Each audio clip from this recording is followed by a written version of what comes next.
Sir வணக்கம் sir. வணக்கம் மரி. எதிர்க்கட்சி தலைவரை வந்து தஞ்சாவூருக்கு கைது பண்ணி அடிச்சுட்டு போயிருந்தாங்க. இது எப்படி சார் பார்க்குறீங்க? இல்லை ரே, நேற்று நடந்த அந்த காவிரி போராட்டம் நீங்கள் நல்லா கவனிச்சிங்க. அது காவிரி போராட்டம் மேகதாது அணைக்கு எதிரான ஒரு போராட்டம்.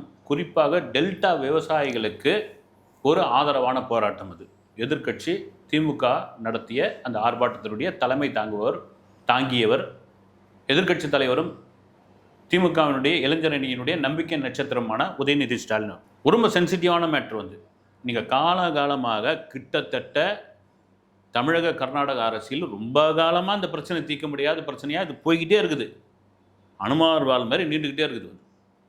உச்சநீதிமன்றம் கொடுத்த அந்த ஆணையை அவன் மதிக்கவே இல்லை. இந்த வாட்டி என்னன்னா, மழையே இல்லை சாமி. கர்நாடக முதலமைச்சர் டி.கே. சிவகுமார், எங்கள் பகுதியில் மழையே இல்லை, எங்ககிட்டே தண்ணி கிடையாது, நீங்கள் தண்ணி உச்சநீதிமன்றம் சொல்லிச்சு அப்படின்னா நான் எங்கேருந்து திறந்து விடுறது அப்படின்ற மாதிரி ஒரு கேள்வி தான். இல்லைங்க, நீங்கள் மதித்து தான் அவனும் ஒவ்வொரு வாட்டியும் இதே தான் சொல்கிறீங்க நீங்கள் அப்படின்ற ஒரு கேள்வி இருந்தப்போ ஒட்டு மொத்தமாக என்ன ஆகி போச்சுன்னா, சரி புதுசாக வந்திருக்கிற இந்த விஜய் கவர்மெண்ட்டு என்ன பண்ணுதுன்னு பார்க்கலாம். கர்நாடகாரங்கிட்ட தண்ணி கேளுங்க, அழுத்தம் கொடுங்க.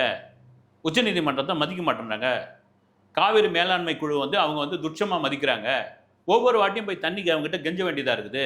சிஎம் சார், விஜய் சார், என்ன சார் நீங்கள் அப்படின் பொழுது, சரி நான் கர்நாடகாவுக்கு போகிறேங்க, 1 to 1 நான் அங்கே இருக்கிற சிஎம்மை நான் போய் பார்க்குறேன் அப்படின்னு ஒன்று. அதெல்லாம் போகக்கூடாது, அதெல்லாம் நீங்கள் யார் போகிறதுக்கு, அது எப்படி நீங்கள் போகலாம்?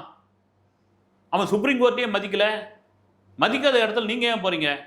ஏங்க கேளுங்கன்னு சொல்கிறீங்க, போனால் போவேனான்னு தடுக்கிறீங்க, போனால் எம்ஜிஆர் மாதிரி ஆகிட போகிறீங்க நீங்கள் அப்படின்னு எங்களுக்கு பயமாக இருக்குதுன்றீங்க.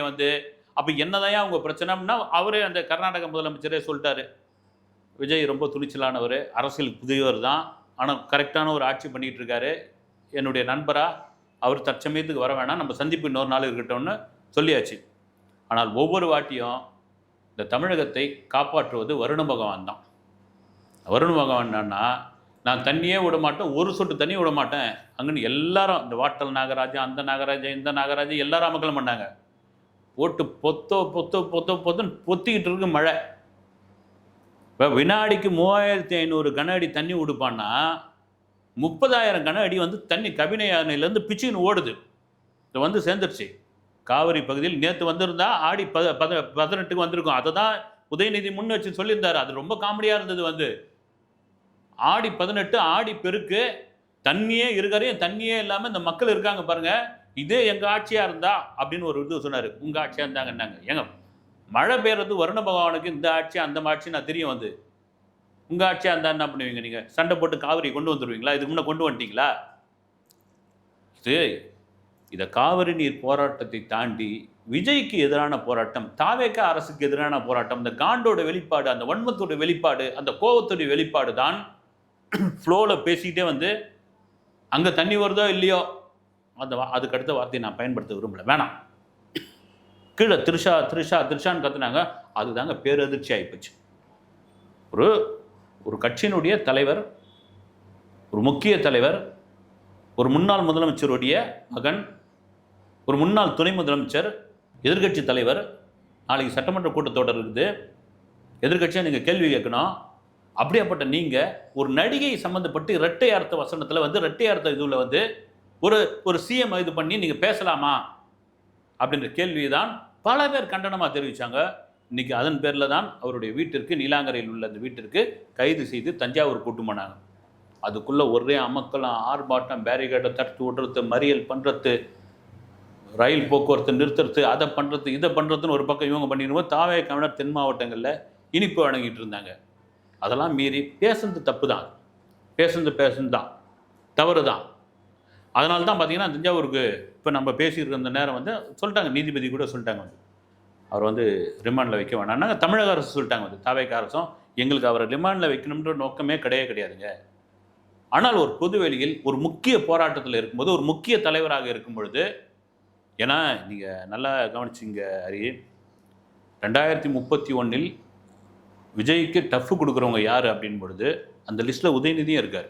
அந்த லிஸ்ட்டுன்னு சொன்னது ஒரு பக்கம் சொல்லிகிட்டு இருக்காங்க, தனுஷ் ஒரு பக்கம் சொல்கிறாங்க, தனுஷ் ஒன்றும் சொல்ல, நான் அரசியல் வரலன்னு அவர் டிக்ளேர் பண்ணல, அவரையும் சொல்கிறாங்க, அண்ணாமலையை சொல்கிறாங்க, விஜய் பிரபாகரனை சொல்கிறாங்க. இப்போ உதயநிதி ஸ்டாலின் அதுக்காக தான் கட்சி அவரை உள்ளே இறக்கியிருக்காங்க வந்து. அப்படி ஒரு முக்கிய பொறுப்பில் முக்கிய தலைவராக இருக்கிற நீங்கள் ஒரு 3ஆம் தர 4ஆம் தர தலைவர்கள் நீங்கள் அந்த காலகட்டங்கள்லாம் உங்களுக்கு தெரியாது. நாங்களாம் படிக்கிற காலத்தில் வெற்றி கொண்டான், தீப்பொறி ஆறுமுகம், இப்போ வந்தவர் தான் இந்த சிவாஜி கிருஷ்ணமூர்த்தி. இவங்கெல்லாம் என்னென்னா ஆபாச நெடியை அடுக்கடுக்காக சர்ற மாதிரியா நேரடியாக அடிப்பாங்க வந்து. அப்போ இந்த மாதிரி ஊடகங்கள் கிடையாது, இந்த மாதிரி யூடியூப் சேனல் கிடையாது, சோஷியல் மீடியா கிடையாது. அதை மக்கள் வரிப்பாங்க, ரசிப்பாங்க, போயிடுவாங்க. அவங்க ரொம்ப தெளிவாக இருப்பாங்க யாருக்கு ஓட்டு போடணுன்னு. ஆனால் இந்த தாக்குதல் அப்போ அதிகமாக இருக்கும். ஆனால் இப்போ என்னென்னா இளைஞர்கள் பெரும்பான்மையாக நீங்கள் ஒரு சட்டமன்ற கூட்டத்தொடர் தாவேக ஆட்சி அமைத்த பிறகு அந்த சட்டமன்ற கூட்டத்தொடர் லைவில் போகுது. அந்த லைவில் போகிற சட்டமன்ற கூட்டத்தொடரை லைவில் பார்க்குறவங்க வந்து 1 கோடி பேருக்கு மேலே வந்து. நீங்கள் ஐபிஎல் மேட்ச் பார்க்குறவங்க, வேர்ல்டு கப் ஃபுட்பால் மேட்ச் பார்க்குறவங்களுக்கு இணையாக ஒரு மாநிலத்தில் நடக்கக்கூடிய ஒரு சட்டமன்ற கூட்டத்தை இளைஞர்கள் ஃபோனில் பார்க்கலையும் இதுலையும் உட்காந்து பார்க்குறாங்க அப்படின்னா அவங்களுக்கு அந்த அரசியல் மேல் எவ்வளோ பெரிய ஆர்வம் இருக்கும், வரவேற்கக்கூடிய ஒரு விஷயம். ஏன்னா விஜய் தான் தேர்தலுக்கு முன்னாடி ஒரு அறிக்கையில் சொல்லியிருப்பார், தமிழகத்தில் பாடத்திட்டத்தில் அரசியலையும் ஒரு பாடமாக கொண்டு வரணும்னார். அது ஒரு சிலபஸாக கொண்டு வரணும்னு. அது இளைஞர்கள் இன்னைக்கு கொண்டு வந்தாங்க. அப்படி இளைஞர்களுடைய ஒரு முகமாக இருக்கக்கூடிய உதயநிதி ஸ்டாலின் அவர். ஏன்னா உங்களுக்கு பின்னாடி ஒரு இளைஞர்கள் பட்டாளம் இருக்காங்க வந்து. நீங்கள் இப்படி ஒரு பேச்சு பேசலாமா அப்படின்னு தான் பலருடைய கண்டனம், தாய்மார்களுடைய மிகப்பெரிய கண்டனம். நீங்கள் முடிஞ்சால் வந்து யூடியூப் சேனல்களில் இருக்கிற பைட்ஸை போய் பாருங்கள், பப்ளிக் பைட்ஸு. பப்ளிக் யாரும் வந்து கட்சிக்காரதெல்லாம் இல்லை, அவன் பொதுவான ஆள் தான். 100க்கு 98 பேர் 97 பேர் திட்டுறாங்க. குறிப்பாக ஒரு பெண் மேயர் பிரியா அவங்கள சொல்கிறாங்க, என்ன சொல்கிறாங்கன்னு பார்த்தீங்கன்னாக்கா, இது என்ன நாங்கன்னா தீவிரவாதமாக பண்ணுறோம், இதுக்கு போயிட்டு இதெல்லாம் இப்படி அராஜகம் பண்ணுறாங்க அவங்க அப்படின்னு சொல்லிட்டு. இது எப்படி சார் பார்க்குறீங்க? இல்லை, இது ஒரு மேயர் சொல்கிறதுவா அது தீவிரவாதமாக பண்ணுறோம். சரி, ஒரே ஒரு விஷயங்க, நீங்கள் ரைட்டுங்க. இப்போ தாவேக்கா எதிர்கட்சியாக இருக்குது, நீங்கள் ஆளுங்கட்சியாக இருக்கிறீங்க. இப்போ விஜயே வந்து அதுமாரி வந்து பேசிடுறாரு, அதுமாரி தஞ்சாவூரில் வந்து பேசிடுறாரு, உதயநிதி சம்மந்தப்பட்ட ஒரு விஷயமா அவர் பேசிடுறாரு, இல்லை ஒரு நடிகையை பற்றி தரக்குறவாக பேசிடுறாருன்னா நீங்கள் சும்மா விட்டுருவீங்களா? சும்மா சுற்றுப்பயணம், தேர்தலுக்கு முன்னாடி சுற்றுப்பயணம் மக்களை சந்திக்கிற பயணத்துக்கு போனதுக்கே நீங்கள் அந்த பாடுபடுத்துனீங்க. நீங்கள் அதுதான் அவருக்கு அவ்வளோ பெரிய மைலேஜாக மாறிச்சு. அதை தாண்டி ஒரு பெண் மேயர் இதெல்லாம் இப்படி சொல்லலாமா? இப்படி நாங்கள் என்ன பண்ணிட்டோம், வேறு வழி கிடையாது. அவங்க கட்சி அவங்க சொல்லி தான் தருவாங்க. இது என்ன ஆகுன்னா மக்களுக்கு இப்படியாப்பட்ட எதிர்ப்பு தான் உண்டாகும். அது அவங்க பாலிஷாக கூட சொல்லிட்டு போயிடலாம். இப்போ பிரேமலதா விஜயகாந்த் சொல்கிற மாதிரி வந்து பெண்களை அவதூறாக பேசக்கூடாதுங்க, தவறு, இது ஒரு நல்ல பாடம் தான். அதே வேளையில் அவர் கைது பண்ணது தப்பு. காரணம் என்னென்னா நாளைக்கு சட்டமன்ற கூட்டத்தொடர் காலையிலேயே அவங்க அறிக்கை கொடுத்தா அது மாதிரி கூட பேசிட்டு போயிடலாம். ஆனால் நாங்கள் என்ன இதுவாக பண்ணிட்டோம், நியாயப்படுத்துகிறாங்க பாருங்கள் பேசுந்த. அந்த நியாயப்படுத்துவது தான் மக்களிடம் செல்வாக்கு குறைகிறது, மக்களிடம் ஒரு சலிப்பு உண்டாகிறது. குறிப்பாக காலையில் அவர் அரெஸ்ட் பண்ணும்போதே கூட பார்த்தீங்கன்னாக்கா மா சுப்பிரமணியன்னு யாராவது தான் சொல்கிறாங்க, நாங்கள் அந்த வண்டியில் வரமாட்டோம், தனியாக வண்டி வேணும் அப்படின்ட்டு. கிட்டத்தட்ட 314 கிலோமீட்டர் அந்த கூண்டு வச்ச வண்டி, போலீஸ் வண்டியில் கூட்டிட்டு போனதை எப்படி சார் பார்க்குறீங்க? இல்லை, எதிர்கட்சி தலைவராக இல்லைங்க, அவங்க வந்து என்ன சொல்கிறாங்க, ஏசி வண்டி ஏற்பாடு பண்ணல, நாங்கள் எங்கள் சொந்த காரில் வரணும் இது பண்ணோம் அப்படின்னாங்க. குற்றச்சாட்டப்பட்டவரை வந்து அங்கே தான் நீங்கள் தஞ்சாவூரில் பேசுகிறீங்க, அங்கே தான் நீங்கள் அழைச்சி போயிட்டு நாங்கள் விசாரணை பண்ண போதும் அப்படின்போது அந்த வேனில் அவரும் ஏறிட்டார். வந்து ஒன்றும் சொல்ல, உதயநிதி ஏறிட்டார். அதை தாண்டி அதேமாதிரி நீலாங்கரையிலேருந்து அந்த பகுதி தஞ்சாவூருக்கு ஒரு எனக்கு தெரிஞ்சு 6 மணி நேரத்தில் அவங்க பாட்டு போயிட்டு இருக்கலாம். இடையில் இந்த மறியல் ஆர்ப்பாட்டம் அந்த வேனை விடாமல் இது பண்ணதுனால கிட்டத்தட்ட ஒரு 9 மணி நேரம் ஆயிருக்குது. அது இவங்க பண்ணது தான் ஒரு பக்கம் வந்து. இது எல்லாருக்கும் பொதுவானது தான். இப்போ நான் திரும்ப சொல்கிறது தான், திமுக கவர்மெண்ட்டாக இதுக்கு முன்னாடி இருந்தப்போ அவங்க என்ன வந்து தலைவர்களை கைது பண்ணப்போ இல்லை தலைவர்களை இது பண்ணும்போது ஏசி வண்டியை வச்சா கொடுத்தாங்க வந்து இதுக்கு முன்னாடி இருக்கும்போது. இது எல்லாருக்கும் பொது தான் அப்படின்ற ஒரு விஷயம்.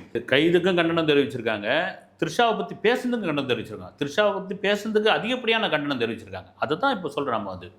அந்த கண்டனம் தெரிவிக்கிறது தான், அதுதான் ஜனநாயகம் வந்து. நீங்கள் வந்து பொதுவாக ஒரு விஷயம் அறியாது, நீங்கள் பெண்களை வந்து முதல்ல வந்து கில்லுக்கிரியாக நினச்சிடக்கூடாது, நடிகைகளை வந்து ரொம்ப ஏளனமாக நினச்சிடக்கூடாது. நடிகை ஏன்னா நடிகைகள்னால் என்ன ஆகுனாலும் விமர்சனம் பண்ணலாம், என்ன ஆகுனாலும் பேசலாம், அவங்க மேலே என்ன ஆகுது, ஏன்னா கேள்வி கேட்க மாட்டாங்க அப்படின்றதுக்காக அவங்க வந்து கேள்வி கேட்க மாட்டாங்க, அவங்க வழக்கு போட மாட்டாங்க. இந்த யூடியூப் சேனல் கூட சில பேர் தாறுமாறெல்லாம் பேசுகிறாங்க வந்து. அது ரொம்ப தவறான ஒரு விஷயம். அவங்களுக்கும் ஒரு வாழ்க்கை இருக்குது, அவங்களுக்கும் ஒரு கஷ்டம் இருக்குது, அவங்களுக்கு பின்னாடியும் ஒரு துயரம் இருக்கிறது, அவங்களுக்கு பின்னாடி ஒரு வலி இருக்கிறது. நம்ம இங்கேருந்து பார்க்கறதுக்கு வந்து அவங்க நல்லா மேக்கப் போட்டுன்னு வந்துடுறாங்க, பிரமாதமாக ட்ரெஸ் பண்ணின்னு வந்துடுறாங்க, ஆடி காரில் வராங்க, பென்ஸ் காரில் வராங்க, ஸ்டார் ஹோட்டலில் போய் சாப்பிட்றாங்க, அவங்களுக்கு என்ன அப்படின்னு நினச்சிடுறோம். அவங்க சாதாரண வாழ்க்கையை பற்றி இயங்குறவங்களாம் கூட இருக்காங்க, இருந்திருக்காங்க, அது மாதிரிலாம் கூட பேசியிருக்காங்க. அதனால் அவங்கள வந்து நீங்கள் வந்து இப்போ ஒரு நடிகை அப்படின்னால என்ன வேணாலும் அவங்க மேலே ஒரு தாக்குதல், என்ன வேணாலும் விமர்சனம், என்ன வேணாலும் வார்த்தையை பேசலான்ட்டு வந்து மிக தவறான ஒரு விஷயம் அது. அதனால தான் பார்த்தீங்கன்னா குஷ்பு கூட தன்னுடைய எக்ஸ் வலைதளத்தில் உதயநிதி ஸ்டாலின் அவர்கள் த்ரிஷாவிட மன்னிப்பு கேட்டே ஆக வேண்டும் இது பண்ணியிருக்காங்க. ஏங்க இதுக்கு முன்னாடி த்ரிஷாவை பேசாதவங்களா அப்படின்னு அது ஒரு பக்கம் வந்து சோஷியல் மீடியா ஞாபகப்படுத்துறாங்க. ஒரு உதாரணம் சொல்லணும்னா, ஒரு நடிகர் அவரை வந்து ஒரு யூடியூப் சேனலுடைய விழாவில் போய் கலந்துக்கிறாரு. ஒவ்வொரு ஃபோட்டோவாக அவங்க மாற்றிக்கிட்டே இருப்பாங்க. அவங்கள பற்றி ஏதாவது சொல்லணும், பஞ்ச் சொல்லணும், அவங்கள பற்றி சுவாரஸ்யமாக எதாவது சொல்லணும். டக்குன்னு பார்த்தீங்கன்னா த்ரிஷாவோட ஃபோட்டோ, இந்த பொன்னியின் செல்வனில் குந்தவை ஃபோட்டோ வந்துச்சு. அந்த நேரம் தான் த்ரிஷாவை பற்றி என்னென்னா, இவங்க ஏன் வந்து விஜய் கூட வராங்க, எலெக்ஷனுக்கு முன்னாடின்னு நினைக்கிறேன், ஏன் வந்து வராங்க, ஏன் இது பண்ணுறாங்கன்னு இந்த பிரச்சனை ஓடிக்கிட்டே இருக்குது வந்து. அதனால் அவர் என்ன சொல்லிட்டாரு, ரைமிங்காகவும் டைமிங்காகவும் இருக்கிறதுக்காக குந்தவையை கொஞ்ச நாள் வீட்டில் குந்த வைங்க அப்படின்ட்டார். அது பெரிய இதுவாகி போய் அப்புறமா த்ரிஷாவே ஒரு கண்டனம் தெரிவித்தாங்க. நீங்கள் மைக்கு கையில் இருக்கிறதுக்காக நீங்கள் காமெடியாக பேசுறதுன்னு நினச்சிட்டு இப்படிலாம் பேசுகிறவாமா அருவருப்பா அப்படின்னா அவர் வருத்தம் தெரிவிச்சிட்டார். அந்த நேரம் காமிச்சாங்க, வருத்தம் தெரிவிச்சிட்டார்.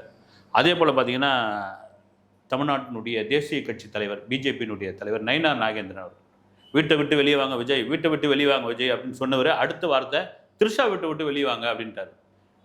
ஒரு தேசிய கட்சியினுடைய தமிழக தலைவர் இப்படி பேசலாமா அப்படின்ற ஒரு கண்டனம் கூட வந்தது. இன்னைக்கு கூட பார்த்தீங்கன்னா த்ரிஷா தரப்புலேருந்து இன்ஸ்டாவிலேயோ அல்லது வேறு ஏதாவது வந்து ஏதோ ஒரு பதிவு வருமானு எதிர்பார்த்துட்டு இருந்தாங்க. ஆனால் ஒரு பதிவும் போடல அவங்க. இன்றைக்கி ஏதாவது பதிவு வருமா அப்படின்னு. இதெல்லாம் மீறி நம்ம திரும்ப சொல்கிறது தான் வந்து நடிகைகளும் ஒரு பெண் தானே அவங்களும். அவங்கள ஏன் நீங்கள் வந்து இப்படி வந்து யாராக இருந்தாலும் சரி ஏன் இப்படி வசைப்பாடுறீங்க, ஏன் இப்படி தாறுமாறாக விமர்சனம் பண்ணுறீங்க? இன்றைக்கி பாருங்கள் மக்கள் மத்தியில் அதே தான் கேட்குறாங்க வந்து, அவங்களும் த்ரிஷா ஒரு பொண்ணு தானேப்பா, ஏன்பா இப்படிலாம் பேசுகிறீங்க அப்படின்ற கேள்வியை முன் வச்சுட்டாங்க. அது வந்து இன்னும் கேட்டால் அவங்களுக்கு ஃபேவராகவே மாறி போச்சு. இதுக்கப்புறம் எதனா கண்டனம் தெரிவிக்கிறதுக்கான வாய்ப்பு இருக்கா சார் த்ரிஷா? இல்லை, இது வரைக்கும் நம்ம பேசுகிற வரைக்கும் ஒன்றும் ஒரு போஸ்ட்டும் போடல. இது எனக்கு நமக்கு என்ன போட கீழே இருந்து தொண்டர்கள் தான் கட்டினாங்க த்ரிஷான்னு. நாம் இது எரியிற நெருப்பில் நாம் ஏன் மறுபடியும் ஒரு எண்ணெயை ஊற்றணும் இல்லது நெய்யை ஊற்றணும் அப்படின்ற ரேஞ்சில் அவங்க இது கடந்து போகிறதால நல்லது. அவங்க எதுவும் பதிவு போட தேவையில்லைன்னு நினைக்கிறாங்க. ஏன்னா பிரச்சனை இதோடு முடிஞ்சு போச்சு. இல்லை, ஏன்னா சார் தொடர்ந்து பார்த்தீங்கன்னாக்கா டிவிகே கட்சி ஆரம்பிச்சதுலேருந்தே த்ரிஷா மேலே பல்வேறு விமர்சனங்களை வந்து வச்சுட்டு வராங்க. இது தொடர்ந்து நடக்கிறதுக்கான ஒரு முற்றுப்புள்ளி வைக்கிறதுக்கான வாய்ப்பு இருக்குது. இல்லை இது ஒரு தவறான ஒரு நீங்கள் கேட்குற கேள்வியே ஒரு தவறானது. எப்படின்னா இப்போ வந்து த்ரிஷா வந்து ஏதாவது டிக்ளேர் பண்ணியிருக்காங்களா, நான் இவருக்கான இது நாங்கள் அவ்வளோ இதுவாக இருக்குன்னு, இல்லை விஜய் வந்து ஏதாவது இது பண்ணியிருக்காங்களா? எதுவுமே கிடையாது வந்து. இந்த பொது வெளியில் த்ரிஷா வந்து ஓன்னு அழுது என்னை வந்து அவர் ஏமாற்றி விட்டார், எனக்கு வந்து அரசியலில் பதவி கொடுக்கல, என்னை வந்து துணை முதலமைச்சர் ஆக்கலை சொல்கிற ஒரு உதாரணத்துக்கு எதுவுமே இல்லை. எல்லாமே ஒரு என்ன சொல்கிறது, அந்த காலத்தில் பத்திரிகைகள் எழுதுவாங்களே கிசு ஏர்போர்ட்டில் அந்த கதாநாயகனும் அந்த கதாநாயகியும் முத்தம் கொடுத்து கொண்டார்களாம் அப்படின்னு. எந்த கதாநாயகி எந்த கதாநாயகினே தெரியாது. அந்த ஒரு சுவாரஸ்யமாக படிச்சுட்டு இருப்பாங்க. அந்த மாதிரி கதையா அது ஒன்றும். அவங்க யாரும் த்ரிஷான்ட்டு ஒரு நடிகை, அவங்களும் ஒரு பெண்ணு, அவங்க படம் நடிச்சிருக்காங்க. ஒன்றும் கேட்டால் பொன்னியின் செல்வனுக்கு முன்னாடி அவங்க மார்க்கெட் இல்லாமல் இருந்தாங்க.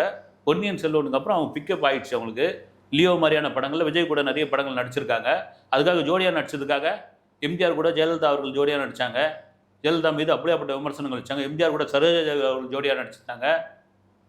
அதுக்காக வந்து ஜோடியாக நடித்தவங்களுக்கு பூரா நீங்கள் வந்து இது மாதிரி தாறுமாறாக பேசினா அப்போ என்ன தான் ஆகிறது? வந்து ஒரு பேரை வந்து பிடிச்சி போயிடும் வந்து ரசிகர்களுக்கு. அதை தாண்டி வந்து ஒரு பெண்ணை வந்து விமர்சனம் பண்ணுறது மிகப்பெரிய ஒரு தவறான ஒரு விஷயம்.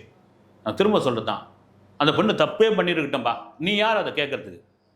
அது அவளுடைய விருப்பம், அது அவளுடைய சுதந்திரம்.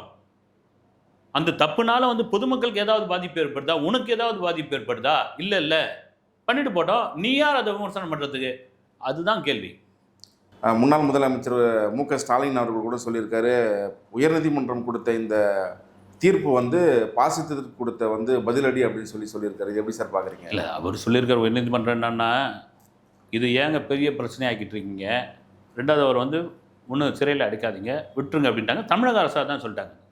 தாவேக்கா அரசு எங்களுக்கு அது நோக்கமே கிடையாதுங்க. அவர் ஏன் அப்படி பேசினார், அந்த பேசுனதுக்கான இது தான் நாங்கள் வழக்கு பதிவு பண்ணியிருக்கோம். மற்றபடிலாம் எங்களுக்கு வந்து அவரை பழி வாங்கணும், அவரை வந்து இது பண்ணணும், அப்படி நாளைக்கு வந்து சட்டமன்ற கூட்டத்தொடரில் அவர் கலந்துக்கூடாது, அவர் கேள்வி கேட்கக்கூடாது அப்படின்ற நோக்கம் எங்களுக்கு கிடையாதுன்றாங்க. வந்து அவர் வந்து ஒரு சொன்ன மாதிரி நீங்கள் வந்து எதிர்க்கட்சி ஏதாவது வந்து திமுகவுடைய தலைவராக உதயநிதி ஸ்டாலின் அவருடைய தந்தையாக அவர் தன்னுடைய பதிவை போட்டிருக்கார். வந்து நாளை பட்ஜெட் கூட்டத்தொடரில் எப்படி சார் இருக்கும் என்னுடைய உரை? இல்லை, இது வந்து கண்டிப்பாக நாளைய பட்ஜெட் கூட்டத்தொடரில் இதனுடைய இது வந்து எதிரொலிக்கும்னு நான் நம்புகிறேன். ஏன்னா வந்து எதிர்க்கட்சி தலைவராக அவங்க ஒரு 50 எம்எல்ஏக்கள் இருக்காங்க. கண்டிப்பாக போன வாட்டியே வந்து சிஎம் விஜய் கொஞ்சம் காட்டமாகவே பேசி கதவெல்லாம் இழுத்து மூடிடுவேன் நான், ஏதாவது ஒன்று சொன்னால் வெளிநடப்பு பண்ணிடுறீங்க அப்படின்னு. இந்த நாட்டி வெளிநடப்பு பண்ண மாட்டாங்கன்னு நினைக்கிறேன் வந்து. பட் அதனால் காரசாரமான ஒரு சட்டமன்ற கூட்டத்தொடராக அது இருக்கும்னு நான் நினைக்கிறேன். கருத்துக்கு ரொம்ப நன்றி சார். வணக்கம்.